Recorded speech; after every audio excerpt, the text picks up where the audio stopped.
आकाशवाणी दिल्ली से प्रस्तुत है कार्यक्रम स्वास्थ्य पत्रिका हमारी सेहत। स्वास्थ्य पत्रिका के सभी श्रोताओं को शालिनी मित्तल का नमस्कार।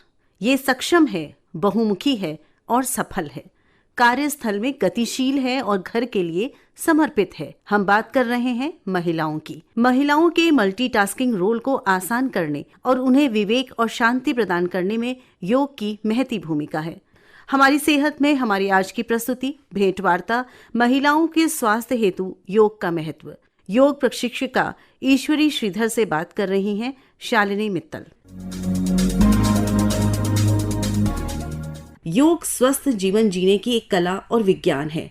ये व्यक्ति के शरीर, मन, भावना और ऊर्जा के स्तर पर काम करता है। आज की महिलाएं कई काम एक साथ कर सकती हैं। पुराने समय के विपरीत उनके कर्तव्य केवल घर के कामों तक सीमित नहीं है। वो एक माँ, एक बहन और एक पत्नी होने के साथ साथ एक शिक्षित स्वतंत्र महिला भी है, जो घर और करियर के बीच संतुलन बनाए रखने की अंतहीन कोशिश करती है। क्योंकि महिलाएं समाज के वृक्ष की जड़ों की तरह हैं, इसीलिए उन्हें मानसिक और शारीरिक रूप से मजबूत बनाना भी बहुत जरूरी है। आइए महिलाओं के स्वास्थ्य के महत्व को समझें और जानें कि योग उन्हें कैसे तंदुरुस्त बना सकता है। तो हमारा आज का विषय आप समझ ही गए होंगे। आज हम बात करेंगे महिलाओं के लिए योग की क्या महत्ता है, और इस विषय पर हमें और अधिक जानकारी देने के लिए हमारे साथ एक विशेषज्ञ भी हैं। आप हैं ईश्वरी श्रीधर। आप एक योग इंस्ट्रक्टर हैं। तो बहुत बहुत स्वागत है ईश्वरी आपका आकाशवाणी के स्टूडियो में।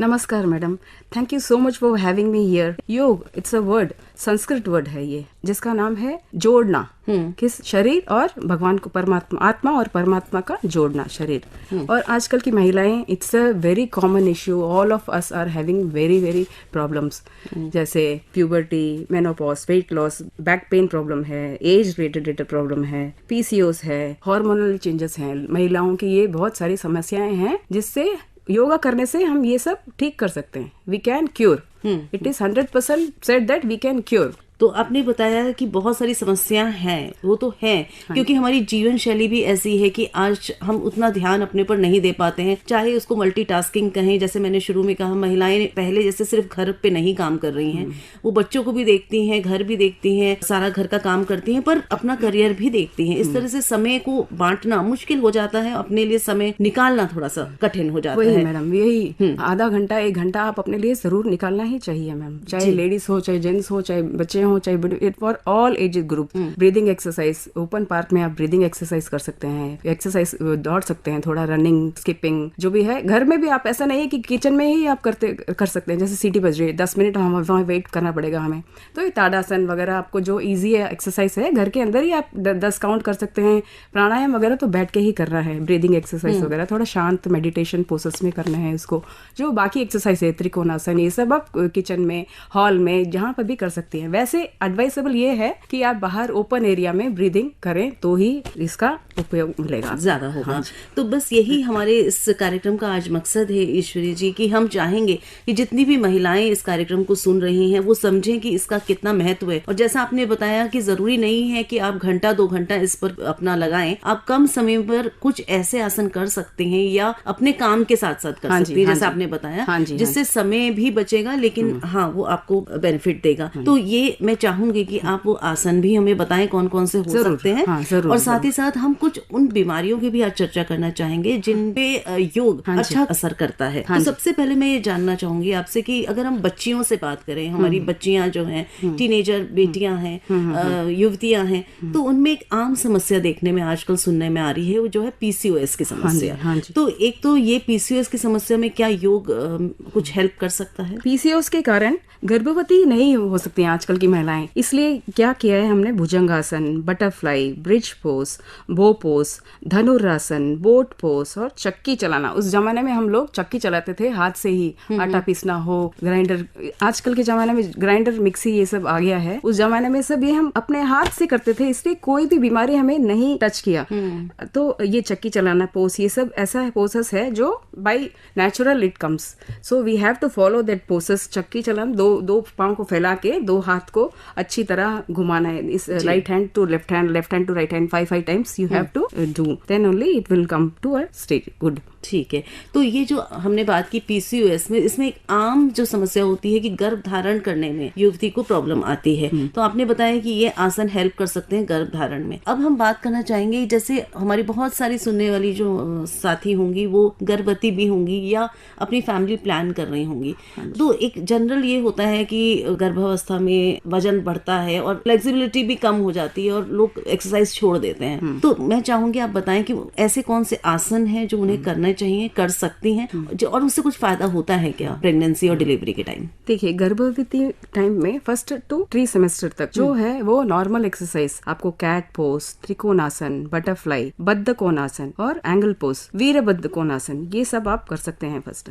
और 8th और 9th सेमेस्टर में आपको थोड़ा प्राणायाम, उस टाइम पे meditation, you have to be peaceful. अगर आप पीसफुल रहोगे तभी बच्चे का नॉर्मल डिलीवरी, उसका माइंड, उसका आप जो गाना सुन रहे हैं वही उसको जाएगा, आप अगर अच्छे म्यूजिक सुन रहे हैं वो भी उसको जाएगा, जाके पहुंचेगा। सो मेडिटेशन और प्राणायाम इज मस्ट फॉर गर्भवती। और 2 है, प्रीनेटल है और एंटीनेटल एक्सरसाइज भी है। जो एक्सरसाइज है जो ज्यादा स्ट्रेस करके नहीं कर सकते वो 1 to 3 सेमेस्टर में, फिर 9th सेमेस्टर में आप थोड़ा हल्का हल्का सा कर सकते हैं एक्सरसाइज। और चेयर में बैठ के भी आप कर सकते हैं एक्सरसाइज, पाँव को हिलाना है, दीवार से भी आप कर सकते हैं 90 डिग्रीज करके, उसमें भी पाँव हटाना, फिर उसको जोड़ना, नमस्ते करना पाँव से। Bum has to touch the wall and legs upside, okay, and you have to stretch outside inside, outside inside, 5 times count and do namaste with leg, with leg.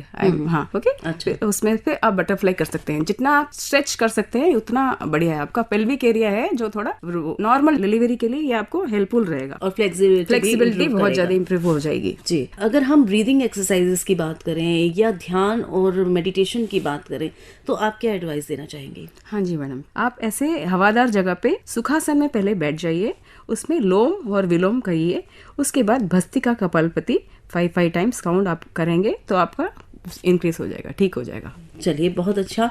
और अगर योग और आसन और ये जो महिलाओं के लिए आज हम बात कर रहे हैं कि किस तरह से ये फायदेमंद हो सकता है, महिला का शरीर ही ऐसा बना है कि समय समय पर बहुत सारे हार्मोन्स का बदलाव होता है। जब प्यूबर्टी में आती है या फिर प्रेगनेंसी होती है, उसके बाद फिर मीनोपॉज होता है, तो जब ये हार्मोनल बदलाव हो रहे होते हैं तो उसमें उसको बहुत सारे शरीर में बदलाव भी होते हैं और मानसिक स्तर पर भी काफी सारे बदलाव उसको झेलने पड़ते हैं। तो मानसिक और शारीरिक रूप से उन सारे बदलावों के समय वो स्वस्थ रह सके, उसके लिए कौन कौन से आसन आप बताएंगे? हार्मोनल चेंजेस के लिए है bhujangasana, bridge pose and camel pose.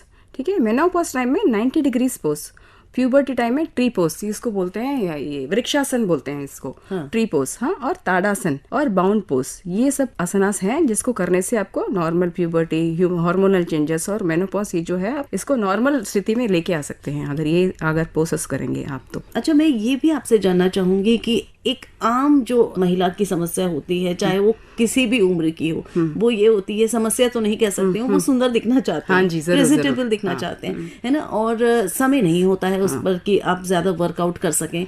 तो वेट की जो एक समस्या होती है, जनरली मिडिल एज में ज्यादा ये समस्या बढ़ जाती है, तो सबको ये होता है कि हमारा कैसे वजन कम करें। तो योग में ऐसी कौन कौन सी मुद्राएं हैं, ऐसी कौन कौन से आसन हैं जो उनको हेल्प कर सकते हैं? वेट लॉस का है, सबसे मेन है सन सैल्यूटेशन, दैट इज सूर्य नमस्कार। मैं आपको 12 पोसेस के नाम बता देती हूँ। ओम मित्राय नमः, ओम रवये नमः, ओम सूर्याय नमः, ओम भानवे नमः, ओम कहाय नमः, ओम पुशिन्यै नमः, ओम हिरण्यगर्भाय नमः, ओम मरीचये नमः, ओम आदित्याय नमः, ओम सवित्रे नमः।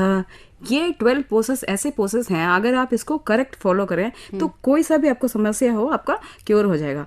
स्टार्टिंग विथ 10 2 काउंट्स 108 तक कर सकते हैं आप। अच्छा, आधा घंटे में हो जाएगा, आपको जरूर हो जाएगा। मतलब जब ज्यादा प्रैक्टिस हो जाती होगी तो you can do till up to 108। It's not that much hard, just आप 2 काउंट करके 12 24 ऐसे आप इंक्रीज करके आप 108 तक कर सकते हैं। और संडे आपको तो फ्री है, सन सैल्यूटेशन है, नाम ही इसका है संडे, तो सूर्य भगवान को देख के आप ओपन एरिया में आराम से कर सकते हैं। ये तो इसमें कोई रेस्ट्रिक्शन तो नहीं होती है कि कौन कर सकता है कौन नहीं कर सकता है? देखिए, गर्भवती महिलाओं के लिए सिर्फ इसमें रेस्ट्रिक्शंस है, वो आखिरी इस टाइम पे वो सब नहीं कर सकते। बाकी ऑल एजेस, छोटे बच्चों से लेके बड़े बूढ़े कोई भी कर सकते हैं इस एक्सरसाइज को, जिससे फ्लेक्सिबिलिटी और बैक पेन सब कुछ क्योर आ जाएगा आपको। अच्छा, बैक पेन में भी आराम मिलेगा। जरूर, बिल्कुल। कोबरा पोस है इसमें, जो हिरण्यगर्भायनम है, जो कोबरा पोस है, इसमें बैक पेन आपको अच्छी तरह स्ट्रेस मिल जाएगा उसमें, उससे आपको क्या हो जाएगा, बैक पेन रिलीफ हो जाएगा, फ्लेक्सिबिलिटी भी आ जाएगी और नॉर्मल हो जाएंगे आप। एक हेल्दी स्किन, हेल्दी हेयर है ना, वो बहुत जरूरी होता है। तो क्या ये आंतरिक जो योग और मेडिटेशन से कहते हैं ना कि अंदर से खूबसूरती हो जाती है, तो उसके लिए भी कोई आसन बताइए, क्या कर सकते हैं? हाँ जी, फेस एक्सरसाइज के लिए है काकी मुद्रा, जिससे क्या होता है, सबसे पहले क्या करना है, इनहेल फ्रॉम नोज और एक्सहेल फ्रॉम लिप्स। ठीक है, 5 टाइम्स। मतलब नाक से सांस लें और मुंह से सांस निकालें। अच्छा। और एक है सर्वांगासन, भुजंगासन, कपालपति ऑल्सो।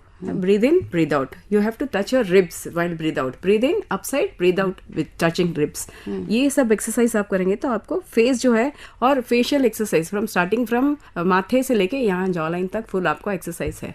आई रोटेशन है, चीक्स का है, 2 thumb finger and index finger को रख के आप ऐसे आईब्रोज को प्रेस करके कर सकते हैं। और ये जो पाम है, इसको रख के आप आराम से ऐसे रब कर सकते हैं। ये सब अपने आप ही कर सकते हैं। चीक्स को रब करना है, दोनों हाथ से चीज को कर रहे हैं, ना ही ब्यूटी पार्लर पाने की ज्यादा जरूरत है, सब अपने हाथ अपने आप ही कर सकते हैं हम ये सब एक्सरसाइज। और एक और है इसमें, मुंह बंद करके ऐसे गॉगलिंग करते हैं। हाँ, मैं देख सकती हूँ। ईश्वरी जी यहाँ पे स्टूडियो में करके मुझे दिखा रही हैं। धन्यवाद। कि आपने मुंह में हवा भरी और अपने गाल फुला लिए, थोड़ी देर होल्ड किया और फिर हवा निकाल दी। तो ऐसे लगभग कितनी बार एक दिन में करना चाहिए? 5 टाइम्स। आप जितनी बार भी आप इंक्रीज कर सकते हैं, 30 टाइम्स तक आप आराम से कर सकते हैं। 30 टाइम्स मिनिमम 5 टाइम्स। ये बहुत आसान है, अगर हम ऑफिस में भी हैं कहीं भी तो कर सकते हैं। तो एज रिलेटेड भी कुछ इश्यूज हो जाते हैं जब महिलाओं की उम्र बढ़ती है, मीनोपॉज की जैसे मैंने बात की, तो उन महिलाओं के लिए आप कौन सी खास एक्सरसाइज बताएंगे? हाँ, एज रिलेटेड है बोट पोज, जैसे बोट नाव होता है ना, नौकासन बोलते हैं हिंदी में इसको, और स्टैंड फॉरवर्ड पोज है, ब्रिज पोज है, और इसमें प्लैंक जितने टाइम भी आप 10 काउंट से लेके 100 काउंट 200 काउंट तक आप कर सकते हैं प्लैंक। पर ये अधिक उम्र वाली महिलाएं कर पाएंगी? अगर आप 60 प्लस हैं तो आप सिर्फ ब्रीदिंग एक्सरसाइज ही करें, ज्यादा करने की जरूरत नहीं है स्ट्रेच करने की। मैं starting from head to toe तक आपको बता देती हूँ। पहले face rotation, head rotate 5 times clockwise, 5 times anti clockwise. उसके बाद shoulder rotate 5 times clockwise, 5 time anti clockwise. उसके बाद hip rotate 5 times clockwise, 5 times anti clockwise. उसके बाद नी रोटेट जो है नी, उससे 5 times clockwise, 5 time anti clockwise, like that. नीचे टो एंड हील, इन दोनों को भी आप लेग स्विंग करके 5 टाइम्स क्लॉक और 5 टाइम्स एंटी क्लॉकवाइज करके, ये है स्टार्टिंग एक्सरसाइज जो कोई भी आराम से कर सकते हैं। Very easy to do in all ages. जी, ये बहुत अच्छा आपने बताया कि अगर कोई शुरुआत कर रहा है या किसी की उम्र ज्यादा है तो वो ये एक्सरसाइजेस, बेसिक एक्सरसाइजेस ईश्वरी जी ने बताई जो आप कर सकते हैं और आपको रूटीन में करनी चाहिए। आज हमने योग के बारे में, महिलाओं के जीवन में योग के महत्व के बारे में बहुत सी जानकारी प्राप्त की।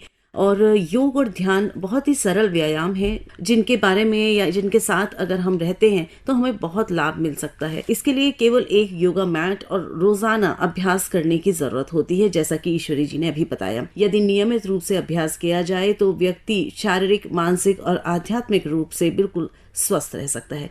तो अपने जीवन में आज से ही बदलाव लाइए। अगर आप योग कर रहे हैं तो बहुत अच्छी बात है, लेकिन अगर आप नहीं कर रही हैं तो योग को अपने जीवन में लाइए और इससे आप अपने जीवन में देखिए कितना सुधार आपको मिलेगा। तो हम ईश्वरी श्रीधर जी को बहुत बहुत धन्यवाद देना चाहेंगे। आप योग इंस्ट्रक्टर हैं, आप यहाँ स्टूडियो में आई हैं और महिलाओं के लिए योग की क्या महत्ता है इस पर आपने काफी विस्तृत तौर पर हमें जानकारी दी है। इसके लिए बहुत बहुत धन्यवाद। धन्यवाद ma'am, thank you so much for having me here ma'am, thank you. महिलाओं के स्वास्थ्य हेतु योग का महत्व। अभी आप योग प्रशिक्षिका ईश्वरी श्रीधर से शालिनी मित्तल की बातचीत सुन रहे थे।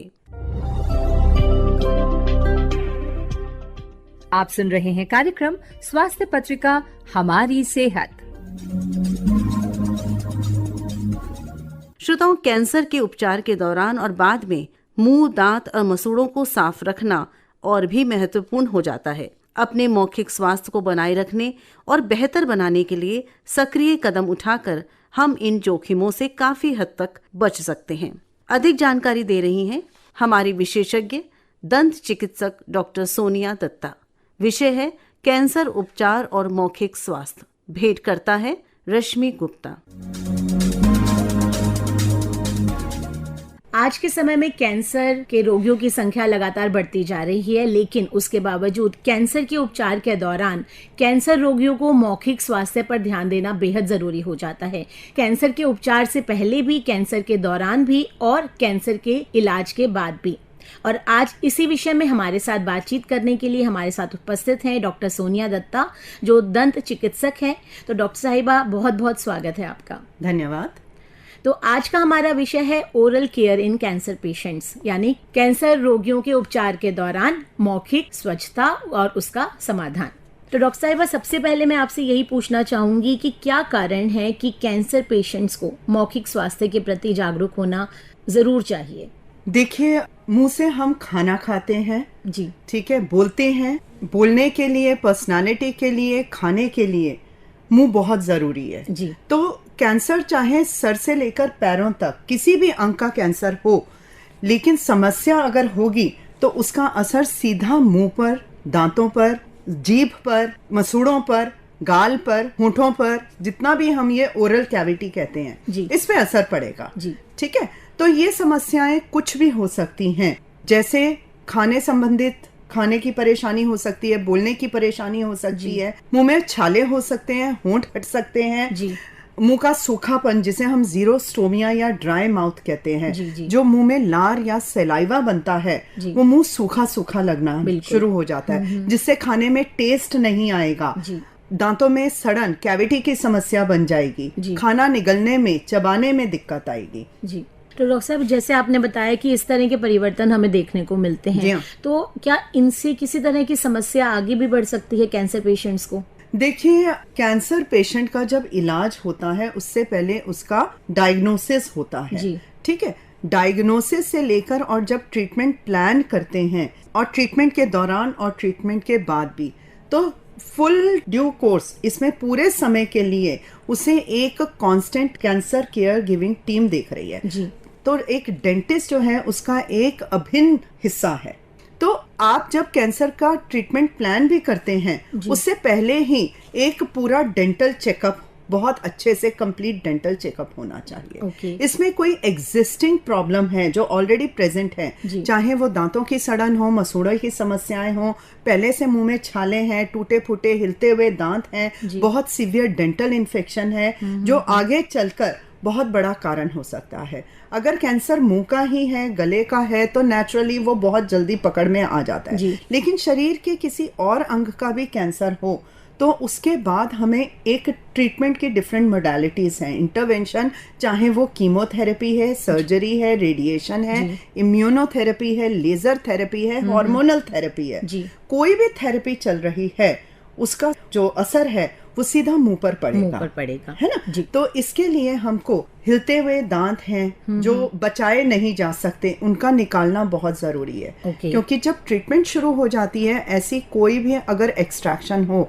उसके हीलिंग में दिक्कत आ सकती है। जैसे रेडिएशन में ब्लड सप्लाई कट डाउन हो जाएगी, तो ऐसा फिर वो नॉन हीलिंग वुंड बन जाएगा। इसी तरह कीमोथेरेपी है। कीमोथेरेपी चाहे मुंह से देने वाली ड्रग्स हैं या आईवी इन्फ्यूजन्स हैं, उसका असर भी मुंह पे पड़ेगा। म्यूकोसाइटिस, मुंह का जलना, पीलिंग स्किन हो जाती है। देखिए, जब हम ट्रीटमेंट्स देते हैं, कोई भी थेरेपी हो कैंसर के रोगी को, तो उसका जो टारगेट है वो कैंसर सेल्स होते हैं। और cancer cells are very fast dividing cells और ऐसे ही फास्ट डिवाइडिंग सेल्स हमारे मुंह में, सर के जो बाल होते हैं, तो सर की जो कोशिकाएं हैं वो भी बहुत जल्दी फास्ट डिवाइडिंग सेल्स हैं। तो जो भी ट्रीटमेंट हम टारगेट तो कर रहे हैं कैंसर सेल्स को, लेकिन साथ ही साथ बेचारे नॉर्मल सेल्स की भी बलि चढ़ती है ना। तो इसमें मुंह के सेल्स, जैसे मैंने बताया, बहुत फास्ट डिवाइडिंग सेल्स हैं, तो इसलिए इनके मुंह की कोशिकाओं पे बहुत जल्दी असर पड़ता है। कैंसर के रोगी को डायबिटीज भी है, थायराइड की समस्या है, ब्लड प्रेशर की समस्या है, किडनी की समस्या है, तो ये कॉम्बिनेशंस और भी ज्यादा जानलेवा, तकलीफदायक हो सकते हैं। तो जिस समय हम कैंसर का ट्रीटमेंट चल रहे हैं, उस समय कोई एक नई परेशानी कोई नजर आ रही है, तो क्या वो कैंसर का उपचार और साथ साथ जो डेंटल ट्रीटमेंट है वो साथ साथ भी लिया जा सकता है? बिल्कुल लिया जा सकता है, लेकिन प्लान्ड वे में। जैसे अब कीमो साइकिल्स में ब्रेक्स होते हैं, उस ब्रेक्स के दौरान क्योंकि ब्लीडिंग हो सकती है ना, तो अगर दांतों की बहुत डीप सफाई हो, कोई दांत निकालना हो, तो ये हम रेडिएशन से कम 1 हफ्ता पहले करेंगे। क्योंकि एक बार दांत निकलता है, दांतों की सफाई होती है, कोई नई कैविटी है, रूट कनाल ट्रीटमेंट है, जो ट्रीटमेंट के दौरान आपने कहा नई समस्या उत्पन्न हुई है, तो इनमें नॉर्मल 5 to 7 डेज का एक हीलिंग टाइम रहता है। तो इस तरह से करना चाहिए कि जब हम नेक्स्ट रेडिएशन या कीमोथेरेपी की डोज दें, उसमें इतना समय हो कि जो हम डेंटल ट्रीटमेंट दे रहे हैं उसको हीलिंग एंड ऑब्जर्वेशन का टाइम मिल जाए, समय मिल जाए। उसी तरह से ये तो मैंने आपको ट्रीटमेंट बताया, उसी के साथ साथ एक होता है कि दांतों की, मुंह की एक केयर होनी चाहिए। अब कैंसर का जो रोगी है, किसी भी तरह का कैंसर हो, दवाइयां चल रही हैं, ट्रीटमेंट चल रही हैं, मुंह में छाले हो रहे हैं, खाने की समस्या है, वो खाना नहीं एंजॉय कर पा रहा, वो बोल नहीं पा रहा, तो इसमें क्या है, छालों पे लगाने के लिए मार्केट में तरह तरह के, या डेंटिस्ट बताएगा, या मार्केट में तरह तरह के पेन रिलीविंग जेल्स हैं। कुछ भी ना हो तो आप मुंह में एक ग्लिसरीन की कोटिंग देकर 10 मिनट 15 मिनट के गैप के बाद खाना खा सकते हैं, जिससे आप जब खाना खाएंगे मुंह में बर्निंग नहीं होगी, खाना निगलने में आसानी रहेगी। ऐसे माउथ वॉशेस भी आते हैं, लेकिन माउथ वॉशेस के बारे में मैं ये बोलना चाहूंगी जब तक कि वो डेंटिस्ट रेकमेंड ना करें, क्योंकि कुछ माउथ वॉशेस ऐसे होते हैं जिनमें अल्कोहल या ऐसे केमिकल्स होते हैं जो समस्या को बढ़ा सकते हैं। तो सादे पानी के कुल्ले या सादे पानी में थोड़ा नमक डाल के कुल्ले भी करे जाएं, वो भी रोगी को उतना ही लाभ देंगे। इसके अलावा लॉस ऑफ टेस्ट, जो भी ट्रीटमेंट्स होती हैं, कोई भी मॉडलिटी हो ट्रीटमेंट की, मरीज को इतनी दवाइयों के बाद लॉस ऑफ टेस्ट आ सकता है, खाने में बकबकापन आएगा, कुछ टेस्ट नहीं आएगा। तो इसके लिए तरह तरह के विटामिन, शुगर फ्री गम्स वगैरह होती हैं। जी हाँ, बिल्कुल। कैंडीज होती हैं, विटामिन सी की टैबलेट्स हैं, कुछ ऐसी ऑन प्रिस्क्रिप्शन ऐसी कोई हो जिनसे वो टेस्ट खराब भी हो तो भी मरीज को रुचि रहे कि वो खाना खा सके। जी, जो लोग डेंचर लगाते हैं उनके लिए आप क्या सुझाव देना चाहेंगी? क्योंकि अक्सर डेंचर लगाने वालों को और भी ज़्यादा समस्या होती है कि कुछ उनके डेंचर की वजह से भी मुंह छिल जाता है, और यदि वो कैंसर का उपचार ले रहे हैं तो उस दौरान शायद ये समस्या और बढ़ जाती होगी, तो उनके लिए क्या राय है आपकी? रश्मि जी, ये आपने बहुत अच्छा सवाल पूछा, क्योंकि कई कैंसर्स एडवांस एज में होते हैं, बढ़ती उम्र के साथ होते हैं, और बढ़ती उम्र में कई रोगियों को, कई मरीज जो हैं वो ऑलरेडी डेंचर्स पहन रहे हैं, चाहे वो फुल डेंचर्स हैं या पार्शियल डेंचर्स हैं, या कोई कैप ब्रिज है, तो it is a foreign body. अगर मुंह में आप देखेंगे एक तिनका भी चला जाता है तो मुंह बहुत सेंसिटिव होता है। ऐसे में अगर आपका ऑलरेडी मुंह में कोई डेंचर है, चाहे वो आपको बिल्कुल you are used to that denture, बहुत अच्छी फिटिंग वाला भी डेंचर है तो फॉरेन बॉडी, तो इसमें जब वो मुंह के साथ वो फॉरेन बॉडी जहां टच होती है वहां पर कोई इन्फेक्शन ना हो जाए, क्योंकि जो दवाइयां दी जाती हैं उससे कई बार कैंडिडियासिस, फंगल इन्फेक्शंस हो सकते हैं। डेंचर की सफाई, मुंह की सफाई बहुत ज़रूरी है। डेंचर को बीच बीच में उतार देना चाहिए, और जितना ज़रूरी हो, जैसे खाना खाते समय बाहर आप घर से निकल रहे हैं तो आप अपने डेंटिस्ट से पूरा परामर्श करके उतना ही लिमिटेड टाइम में ये फॉरेन बॉडीज, डेंचर्स हैं, ब्रेसेस हैं, ऐसे लगाने चाहिए। यहाँ एक सवाल और मेरे मन में आ रहा है, कुछ लोगों को फ्लॉस लेने की आदत होती है, लेकिन जितना मैं थोड़ा बहुत जानती हूँ तो कैंसर पेशेंट्स के प्लेटलेट्स कम होते जाते हैं, और उस दौरान फ्लॉस लेने पर उन्हें ब्लीडिंग हो जाती है, तो क्या उनको वाकई में फ्लॉस यूज करना चाहिए? बिल्कुल नहीं, because flossing as it is एक बहुत ही सेंसिटिव और एक टेक्निकल टेक्निक है। जैसे कहते हैं ना, अगर कोई कितना भी लाभ दे रही हो चीज, लेकिन अगर आपको उसका सही इस्तेमाल नहीं आता तो वो उल्टा गलत पड़ जाएगा। तो फ्लॉसिंग तो एज इट इज बहुत कम लोग इसको मास्टर कर पाते हैं, और अगर ठीक से ना की जाए तो वो नॉर्मल, जिनको कैंसर नहीं भी हो है, तो भी ब्लीडिंग हो जाती है ना। तो कैंसर के रोगियों में एक तो प्लेटलेट काउंट्स कम हो जाते हैं, दूसरा मैंने अभी आपको बताया गम्स का प्रॉब्लम है, जिंजिवाइटिस है, स्किन की प्रॉब्लम है, ओरल स्किन यानी जो म्यूकस मेम्ब्रेन है, भीतरी त्वचा है मुंह की, म्यूकस मेम्ब्रेन, उसका म्यूकोसाइटिस होता है। ऐसे में अगर आप indiscriminate use of dental floss करते हैं, अगर आप गलत तरीके से फ्लॉस को कहीं भी घुसा देंगे और और ब्लीडिंग शुरू हो गई जी। तो वो लेने के देने पड़ जाएंगे। क्या ओरल परेशानियों में, ओरल सावधानियों में कुछ खाने पीने की बात भी आती है कि किस तरह से खाने पीने में सावधानी रखनी चाहिए कैंसर पेशेंट्स को कि उनके मुंह की जो परेशानियां हैं वो ज्यादा ना बढ़े? देखिए, खाना पीना तो फिर वही बात है, कौन सा कैंसर है, कैसा इलाज चल रहा है, उसके ये ऊपर एक डिपेंड करता कैंसर है। का स्पेशलिस्ट जो ऑन्कोलॉजिस्ट होता है जी। वो एक टीम लीडर है, वो डिसाइड करता है। लेकिन उसके साथ साथ ही जैसे आपने कहा क्या खा सकते हैं, तो ऐसा खाना जिसको चबाने में बहुत ज़्यादा परेशानी ना हो। आपको चैलेंज नहीं करना अपने दांतों को, मसूड़ों को। नॉर्मल खाना खाएं, बैलेंस डाइट लें, फल सब्जियां ऐसे खाएं, काट कर खाएं, जूस बना कर लें जो आपको जल्दी आप खा सकें, हजम कर सकें। उसके अलावा पानी खूब पीना चाहिए, क्योंकि कैंसर के रोगियों को कुछ ट्रीटमेंट की वजह से और कुछ कैंसर के रोग की वजह से सलाइवरी ग्लैंड्स, जहाँ थूक बनता है, लार बनती है, सलाइवा बनता है, वहाँ ड्राइनेस हो जाती है। ड्राइनेस वैसे भी बोलने में, खाने में समस्या, इसके अलावा जो एक नॉर्मल फ्लशिंग एक्शन होता है सलाइवा का वो नहीं हो पाता और दांत सड़ने शुरू हो जाते हैं। जी। एक खास क्वेश्चन और मेरे जहन में आ रहा है, बिल्कुल चलते चलते मैं ज़रूर लेना चाहूँगी। आपने टूथ ब्रश के बारे में बताया मुझे, तो टूथ ब्रश और टूथपेस्ट, क्या कोई इनके लिए भी हमें स्पेशल ध्यान रखना चाहिए, खासतौर पे कैंसर रोगियों को, कि किस तरह का उन्हें टूथब्रश यूज़ करना है या टूथपेस्ट यूज़ करना है, ये और बताइएगा। देखिए, कुछ ऐसे कैंसर्स हो सकते हैं, रोगी हैं जिसमें उनको मुंह खोलने में, हाथ पैर चलाने में परेशानी हो, तो ऐसे में पावर ब्रशेस आते हैं, मशीन से चलने वाले ब्रशेस आते हैं, इलेक्ट्रिक टूथब्रश जिसे कहते हैं, वो यूज कर सकते हैं रोगी। इस नॉर्मल ब्रश भी कर रहे हैं जिसके ब्रिसल्स सॉफ्ट हों। अगर आपको लगता है कि फिर भी अगर आपको ब्लीडिंग हो रही है, सेंसिटिविटी हो रही है, उसको थोड़ी देर आप गुनगुने पानी से उनके रेशे मुलायम हो जाएं, सफाई करें। यूज करें। गॉज कपड़ा आता है या नॉर्मल स्पॉन्ज आता है, उससे उंगली में लपेट कर पूरे जीभ की, गालों की, मसूड़ों की अच्छे से सफाई कर सकते हैं। कुल्ला करना है, ठीक है, कुल्ला जैसा मैंने बताया, अपने आप से कोई माउथ वॉश नहीं, सादे पानी से कुल्ला कर सकते हैं। टूथपेस्ट का एक्शन सिर्फ झाग बनाना है, अनलेस एंड अनटिल वो medicated toothpaste prescribe by dentist है। जो आप टूथपेस्ट मार्केट में अवेलेबल हैं, आप उसके यूज टू हैं। तो मैम, आप यहाँ आई, आपने इतनी जानकारी हमें दी, उसके लिए आपका बहुत बहुत शुक्रिया।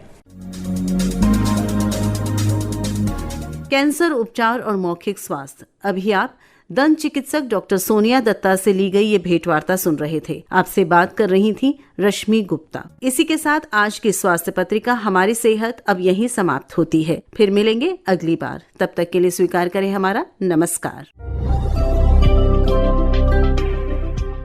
अभी आप आकाशवाणी दिल्ली से सुन रहे थे कार्यक्रम स्वास्थ्य पत्रिका हमारी सेहत। कार्यक्रम की प्रस्तुतकर्ता थी शालिनी मित्तल।